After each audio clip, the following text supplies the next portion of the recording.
This episode is sponsored by National Technology Management. Visit trustntm.com for more information. I'm Kelly Siegel, and this is Harder Than Life, a podcast about self-love, self-awareness, business, and health. We tell outrageous stories and boil everything down to simple, practical advice you can start using today. Let's get living. Today, we're in for a real treat. Terry Yoffe has years of life experience on us and is here to share her wisdom. And it happens to be her birthday. So I was on her Extraordinary Work podcast, and her attention to detail is second to none. She's the mother I wish I had, but after getting to know her, might be more like a sister. Why should we listen to her? She's an executive business coach, been in a 40-year marriage, has been a well-respected salesperson in 2 large media companies, in fact, started her own sales company. The question here is what hasn't Terry Yoffe done? Welcome to the Harder Than Life podcast, and happy birthday. Thank you. Thank you so much. Well, I haven't done skydiving. Well, what did I just see on Instagram? I saw a 104-year-old lady did skydive on her birthday, and then a couple of days later passed away. So Don't do it. We want you around. Can I even ask? You're so beautiful. I love the red. How old are you? I'm not going to say. You look fantastic. I am older. Yeah, you know what do they say? What does Craig say? You're whatever years young. And you know what's great about it is every time I talk to you, I get more educated. So I wish when I was a kid, I remember talking to my uncle who was older than me, and I would blow everything off. They say, if you're a 15 to 25-year-old kid, listen to us experienced people. We've made every mistake. So we're in for a treat. We're going to start right off with, since you are so wise, define happiness and success for the listeners. And remember, there's no right or wrong. It's your wisdom. After all the years of whatever I've done, and as a young person, I never in 100 million years, a stuttering young person with no confidence, no anything, could get to where I got to. And I think happiness is got to be something that you achieve within yourself. I wish, and it could be your surroundings. However, I think what I've learned along my path in life, and it's been very circuitous, is you have to find that happiness and success within yourself. And there's no getting away from that. I used to think when I worked and I was highly successful, for me, success was how much money I made, because I didn't come from that. And that was a kind of a far away goal. And when I achieved that, it was great, yet it didn't, I thought it did it for me, but it didn't. And as I've gotten older, you have to feel that in yourself. And I will say one thing. When I look at my website, which is huge, I honestly and in full transparency say, who is that person? I still can't identify with the person who has done that much. I'm 30. What can I say? 5 minutes in, and I just went quiet because I say that all the time, but you listeners are tired of hearing me. And I want to clarify a few things. When you said when you used to work, that would be in corporate America. You Right. are an executive coach working every day, helping out business executives, and you work all the time. So, and your website is Try Coaching, it's TRY, which is your initials, I believe, Yes. coaching.com. So go check that out. There's if you're stuck in any way, shape, or form, you're going to tell 5 minutes in, it's already freaking gem. So thank you so much. And I wanted to, happiness is an inside job. And that literally is what the harder than life mantra is all about. Look within. So bam, 5 minutes in. I'm glad that you are on the show. Could you share a notable success story or a challenging experience that shaped your professional growth? Since you just talked about who is that person. And don't be humble. You're being very humble. No. As I said, and here's just a little, I grew up in a mediocre environment. No, we weren't rich, weren't poor. My mother worked and she was the breadwinner.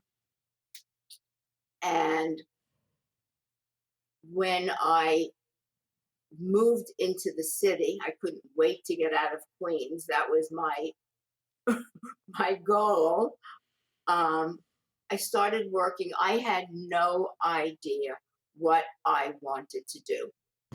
My sister knew she wanted to be a teacher. I had no clue. I kind of went from job to job and got fired from several. And somehow, through some circuitous way, my first, I would say, big job was when I got to work at Women's Wear Daily. I had been in the fashion industry most of my life, and it was a place to hide. I fit in, I looked great, but I had no idea who I was at all. And I met someone who said to me, you know, I have an opening for a salesperson to have a territory, the New England territory. You know, fashion. That's how she hired me. I had no sales experience. Yes, I had done a lot of fashion shows. I was in the public eye. Um, I did PR for some companies, but I had never done sales. And somebody else might have said, I don't know sales. I'm not jumping on that platform. No way.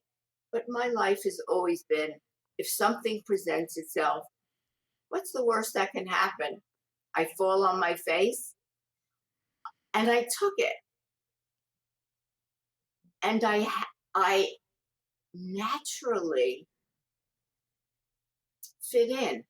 Well, even though I didn't have sales experience, I found that people liked me. They liked doing business with me. And in the New England territory, it was great.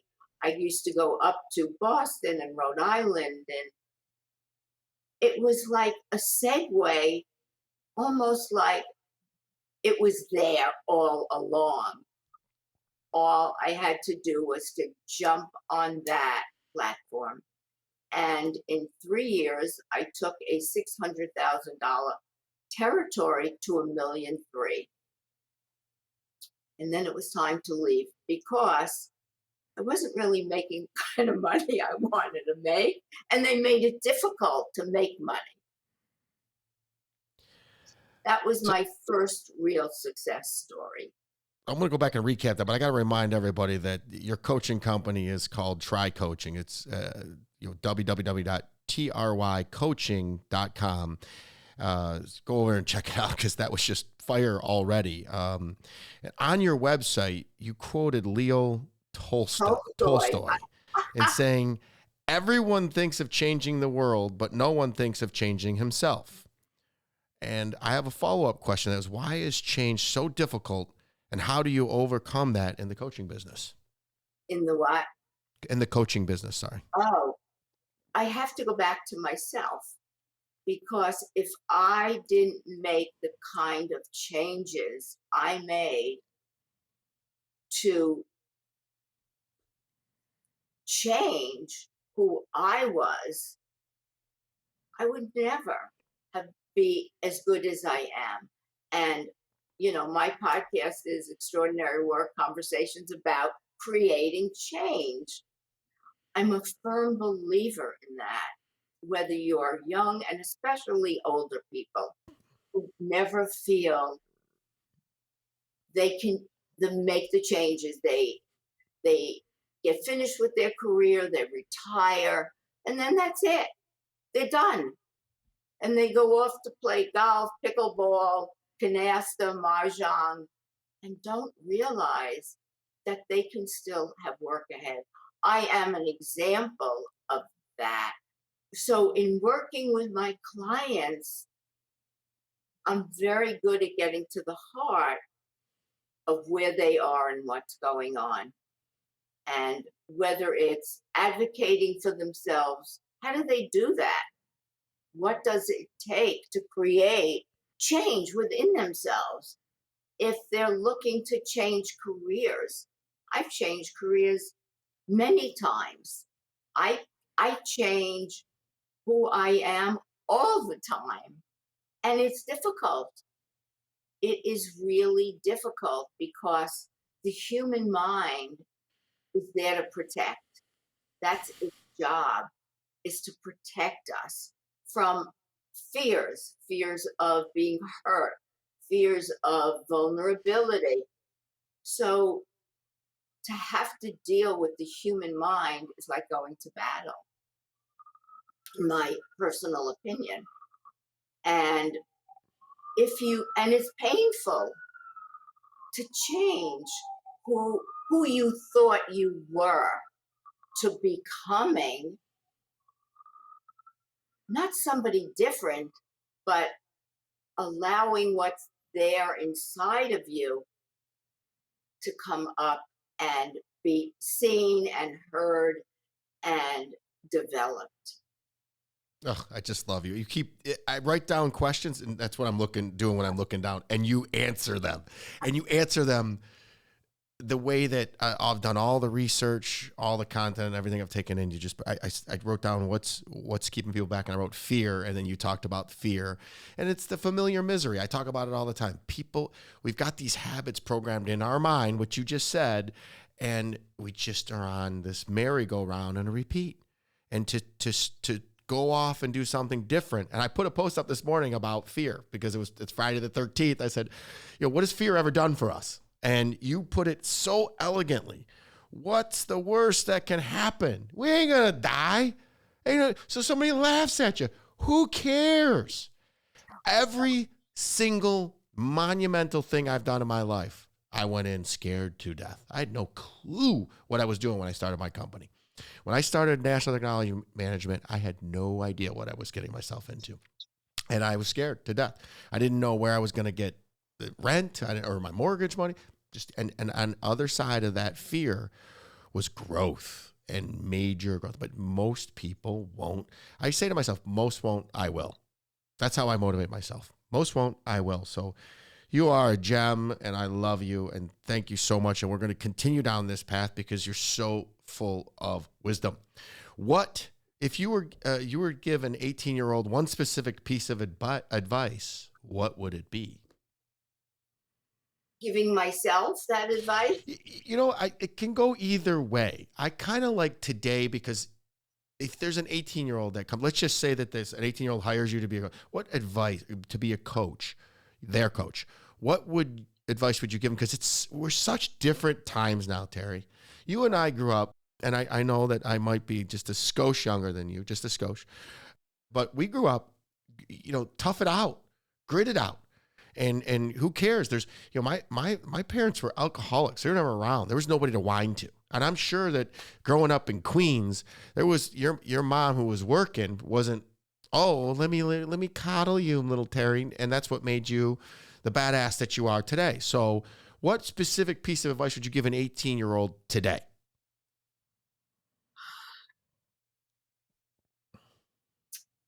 It's okay to stumble and fall as long as you get up. Come on, Jesus, you're great. Really, I did not have anyone giving me direction. It was like me walking in the dark almost. I had to literally find my own way. And that was 7 years, 3 times a week on an analyst couch to break down the walls that I didn't even know I had. I had no idea. I would fall into traps all the time.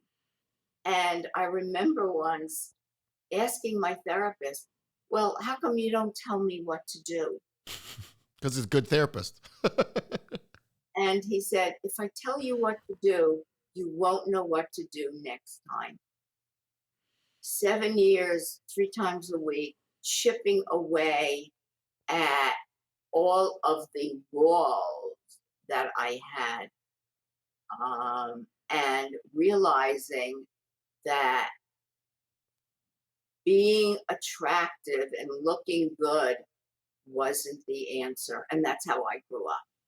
If you looked beautiful, if you looked great and you had great clothes, most of the people in my family were narcissists.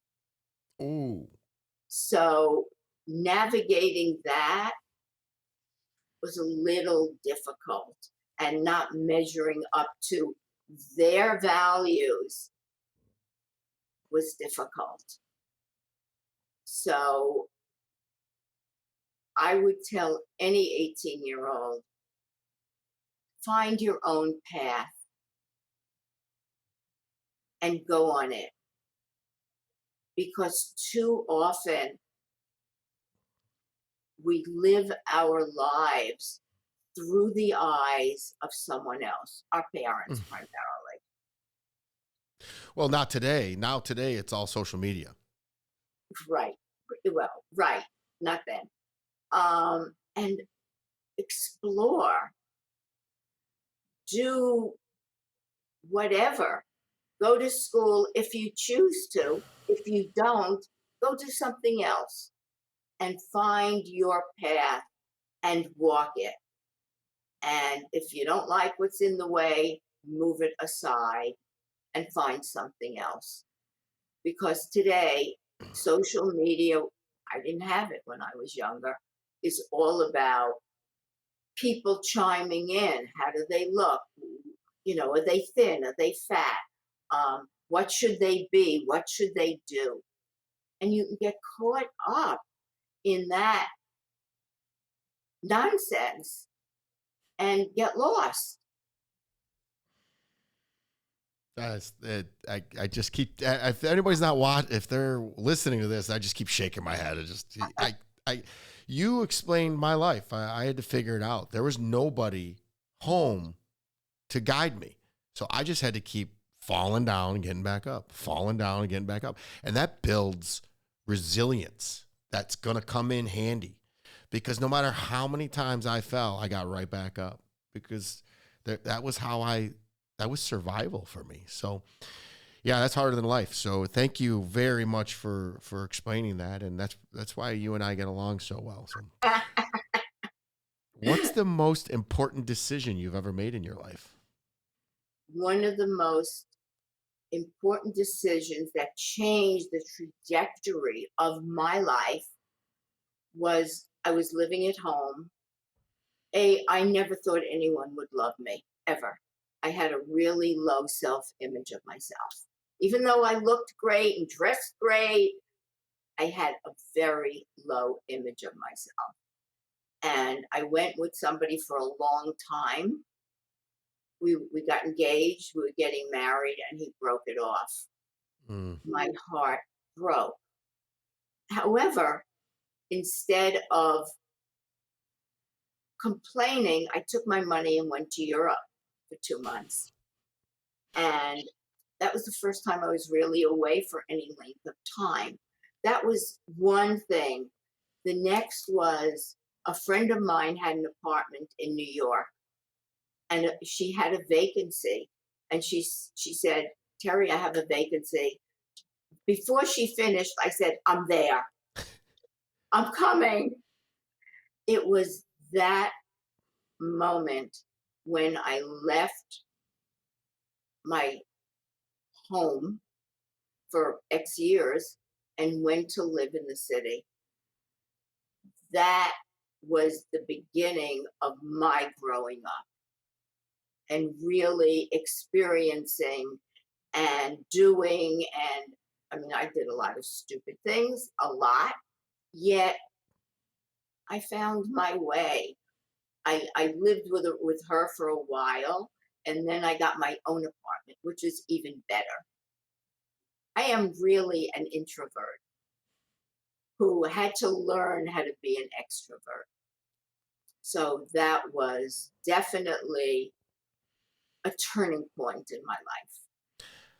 It sounds like you didn't love yourself. How did you learn to love yourself? Because that's what you said. Externally, you were I didn't, beautiful, and you I didn't didn't, think. I didn't even know it. Um, I think living in the city and finding my own way and my own strength was a way to start looking at myself, certainly through therapy, really looking at myself, not through the lens of my mother or anyone else, and seeing I'm not so bad. And it wasn't, it was the layers of,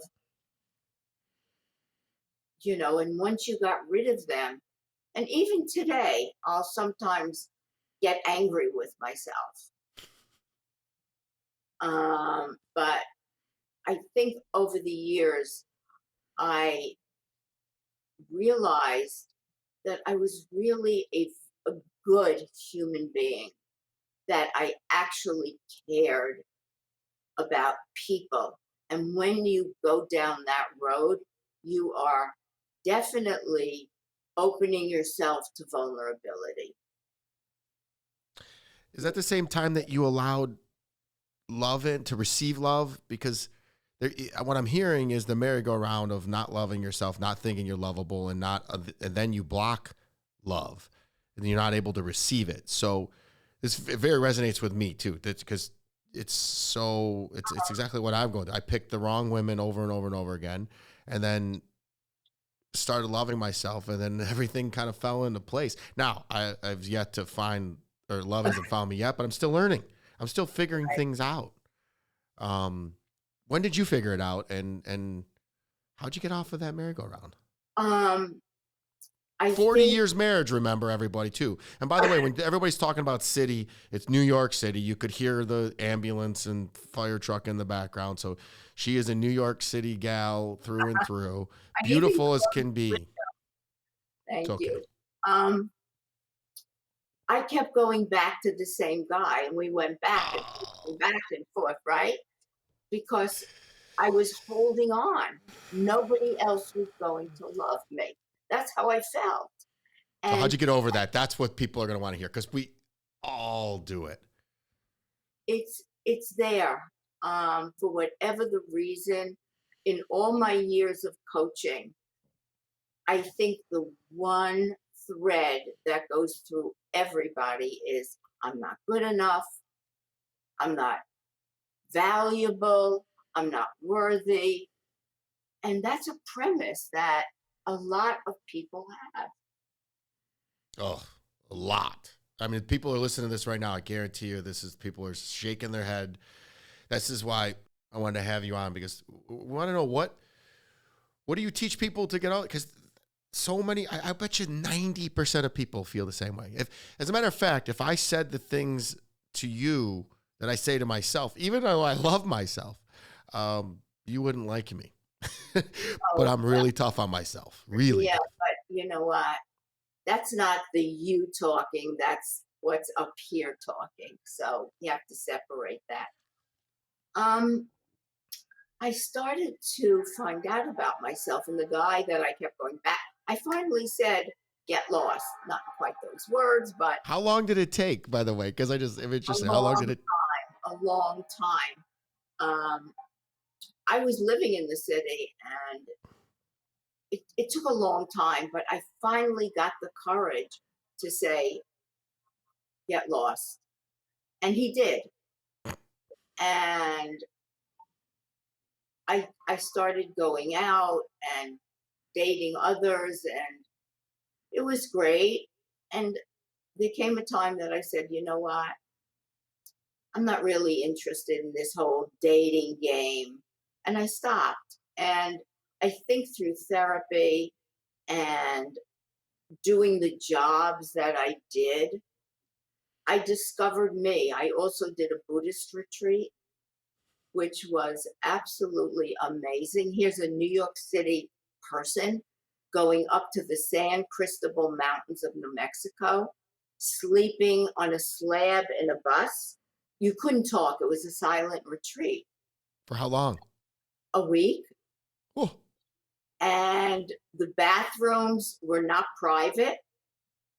So you got to let go of all of the things and nonsense that we have.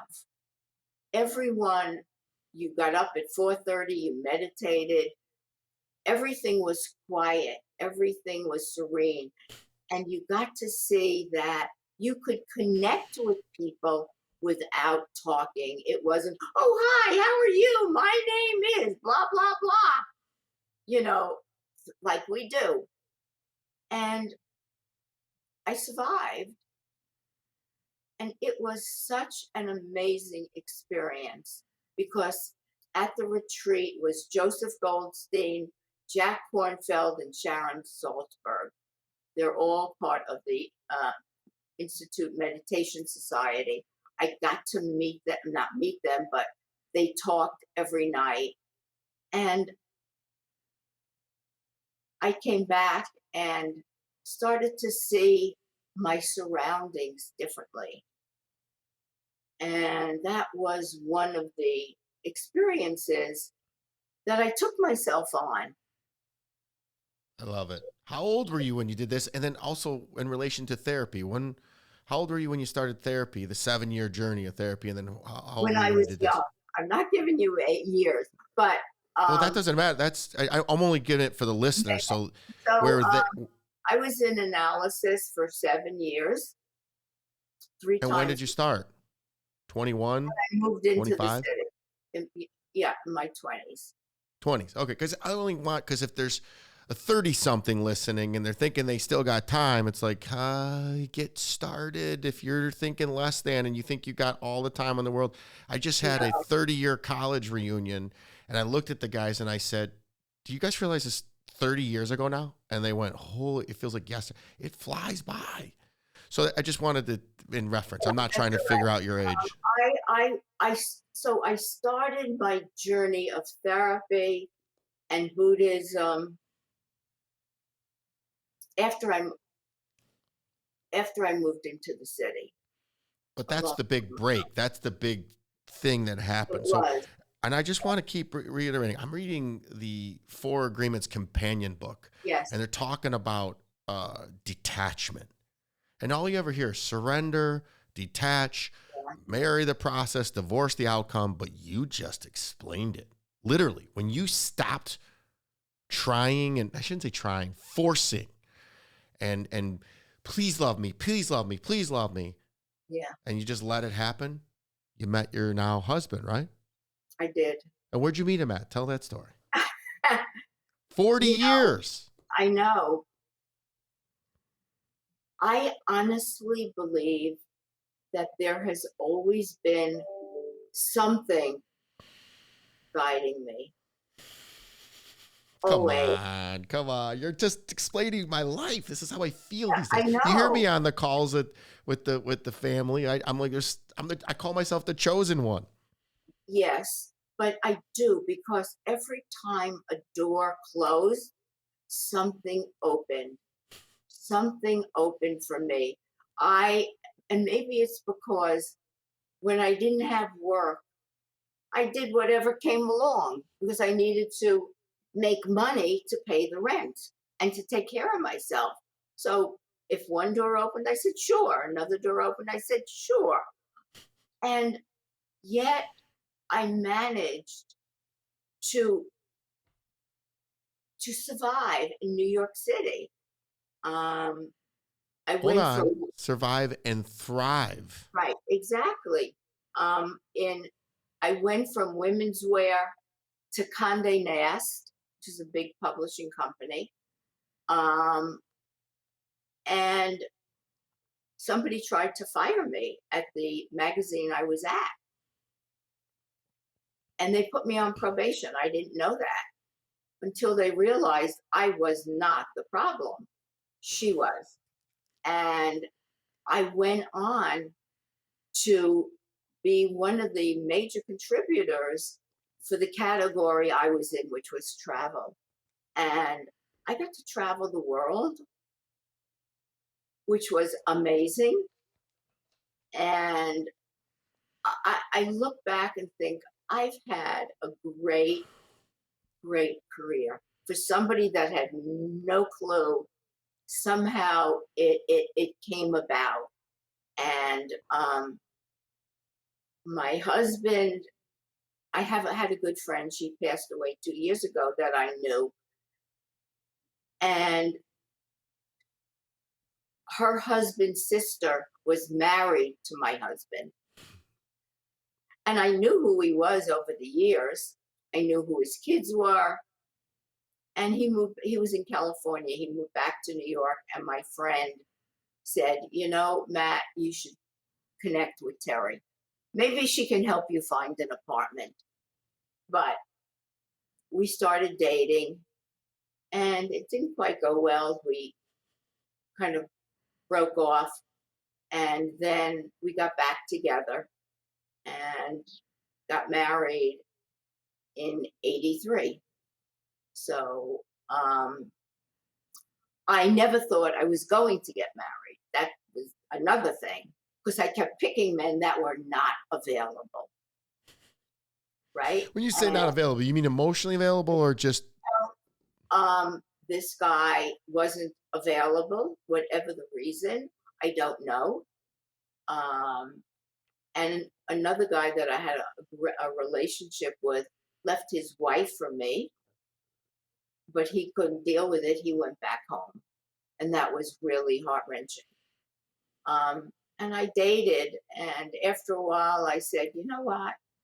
This doesn't do it for me. As I grew up and I saw what was important, um, when I left Condé Nast, I left because my husband had wanted me to start my own rep company, being a salesperson. And I kept putting it off because I had the golden handcuffs and I loved what I did. And then I said one day, it's time to leave. And I did. So, as I describe it, sorry, I got in my rowboat and I started to leave the shore. I didn't know what was going to be on the other side, but the further away I got, am I making a mistake? Was this the right thing to do?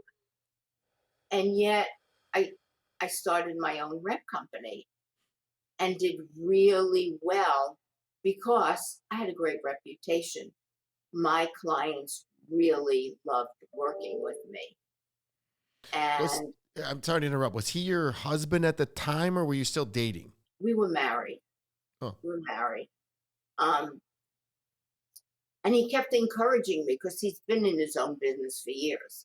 that's what I was trying to highlight was like you went from someone who was emotionally unavailable to someone who leaned into you and breathed into you. And it's Well, almost, go ahead. I, ironically, I do believe on some very deep level, I never wanted to get married. I really believe that as I look back. I picked men that were not there. So I have to look around and say, wait a second. There was some, after seeing how my parents lived and what I grew up with, I think on some deep level, I really never wanted to get married. No one wanted to have my own kids. I just realized that like a year ago. And I'm seeing pictures of grandchildren behind you. So 40 years later, you picked the right person and the rest is I history. don't. So now what you should do is instead of executive coaching, you should really be a romance coach or a dating coach. Oh gosh.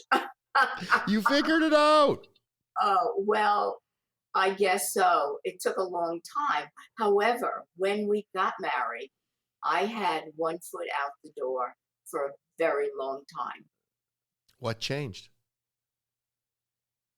I think that part of me that never wanted to get married kind of gave up. Do you And I think you was gave so, up or do you think you healed it I and it was right, a I might have healed it and I might have told it to go away.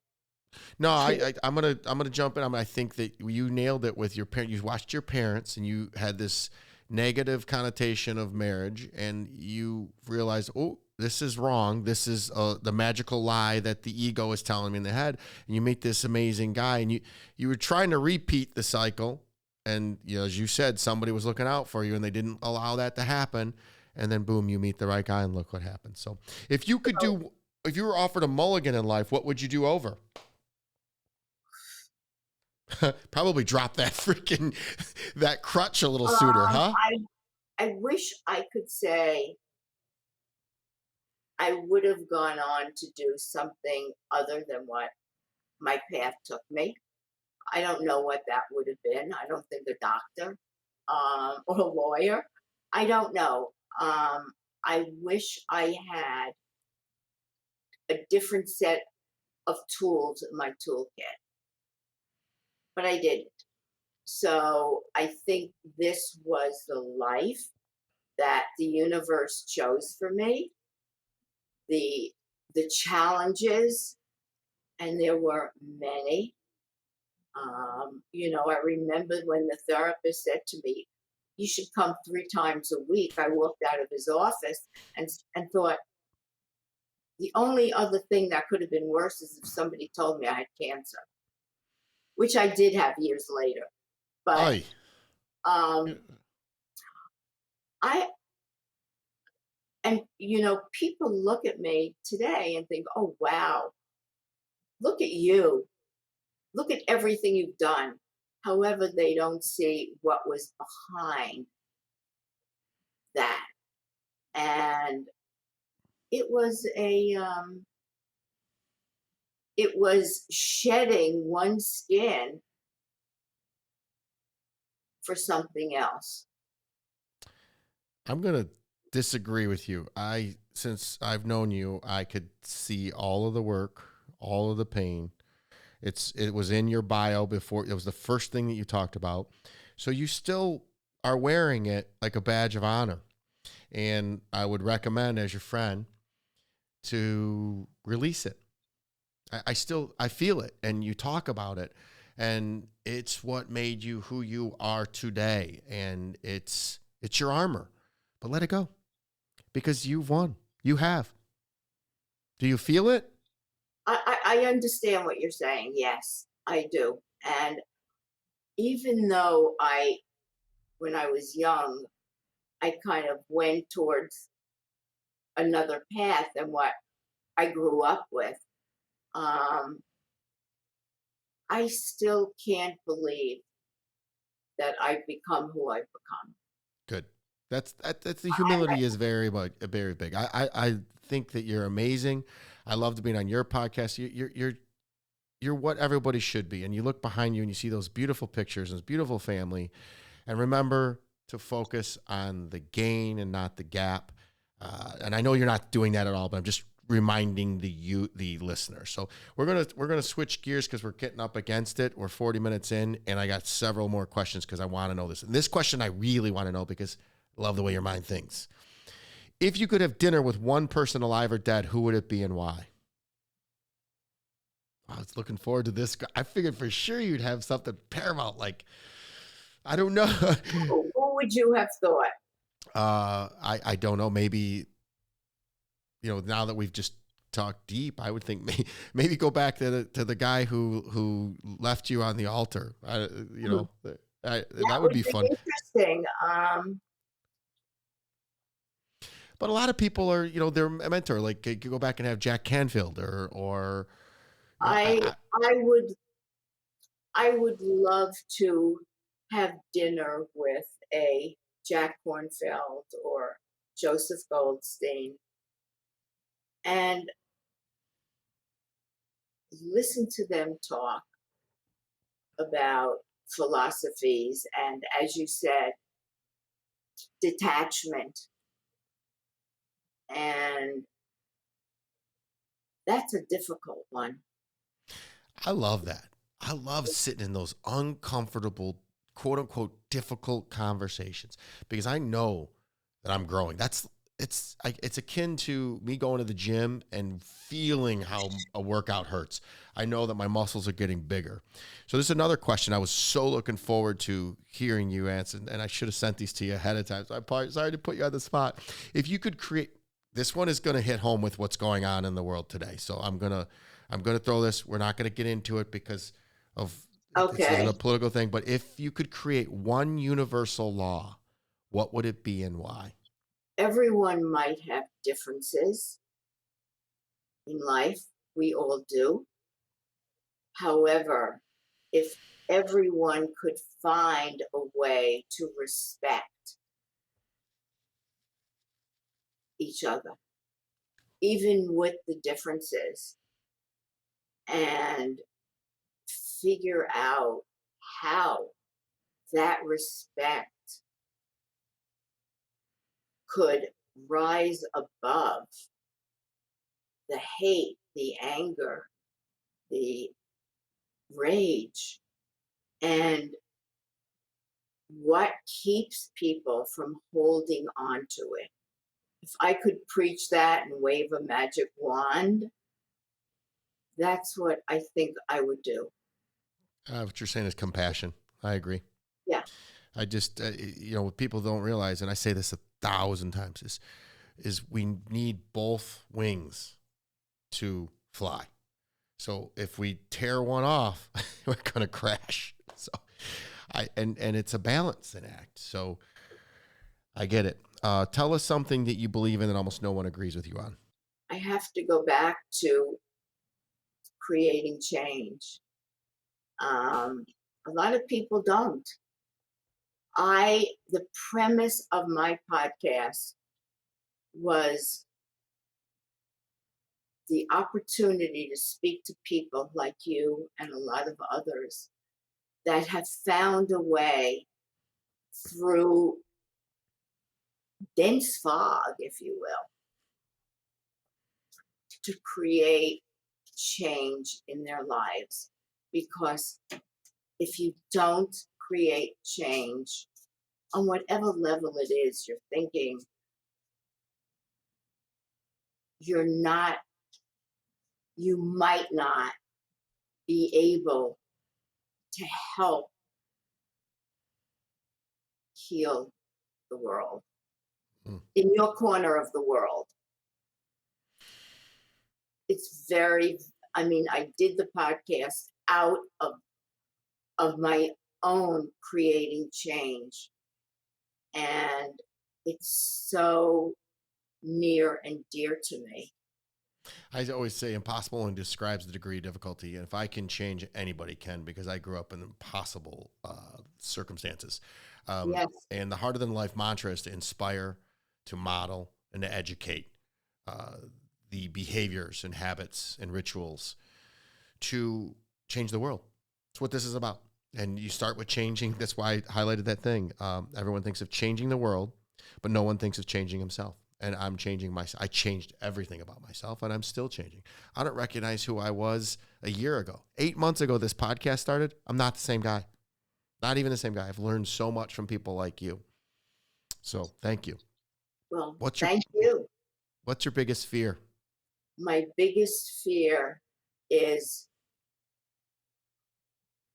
dying without completing my journey. What's your journey? Is to keep reaching people who want to create change, to be a, my husband has 3 daughters and I have grandchildren because of them, and to keep modeling to them about growing and being good human beings in this world. Um, because the more people that we can touch with being human and being a human being, I think will help mitigate the craziness. I personally believe that God looked down, or universe looked down and said, what has happened to this world? And has rained holy terror on us. So my grandmother was like my mother, and I've had so many conversations like this with her. She's no longer here. She would be rolling in her grave about what's going on. So I enjoy these conversations with you very, very immensely. And thank you for coming on and being vulnerable and honest and just we need more people like you. I enjoy this. Tell us something. Oh no, I know it is. Is there something I haven't asked you that you feel compelled to share? Actually, ironically, when when Craig got in touch with me, or I don't know how we connected, he talked to me about joining CLS. I thought, been there, done that. I have many more years. There is so much I've done and experienced. What do I need this for? However, I took it as a trial, and then I signed up. And I have to say, don't fall back on your chair. I think the 2 people that inspire me are you and Craig. Oh. I'm, you know, Okay, you thank know, you. you Sorry, know. I didn't expect that. I'm Neither, humbled. neither did I in joining. I've met so many wonderful people, yet even though I tease you about every day being there with your cup of coffee and no shirt, I can't do that. Um, I I never in a million years would have thought 2 young people, men, would inspire me. So Craig in a different way, but I feel inspired. I now try to do a phone video every day because I have to keep up with Kelly. Um, you know, I have some health issues, so going to the gym is difficult for me at times. But when I go, I'm going because Kelly goes all the time. So Thank you. it's just He- ironic that 2 young people can inspire me. That's a lot to say. well, I received that, and I still struggle with receiving love, and I feel the love, and I thank you. And it's 2 seagulls, and Craig Right? speaks the world of you, by the way, because we Right? speak. Craig speaks the world of you. Oh, He and I speak every day. That's who I was on the phone with wow. when we were going. We talk multiple times a day. We're that close, and maybe he'll listen to this and we'll come up with an idea of the 2 of us doing something together. And I really do believe that, we're going to do something about the Siegel and Siegel and try to inspire the world, because that's what this is all about. Open the deli, Siegel and Siegel. we would kill each other because we both want to eat everything. So, all right, I appreciate you coming on. I want to remind everybody, please rate and share this podcast. Also, I do my best to respond to all the comments on all social platforms. So if you want to see more of something or less of something, leave a comment. Each and every episode is sponsored by my aforementioned IT company, National Technology Management, the easiest and best IT company to do business with, delivering peace of mind with technology every day. Visit trustntm.com for more info. And until next week, be harder than life. Thank you for listening. Please rate and subscribe to Harder Than Life, and let's take this to the next level. Get connected at the links below.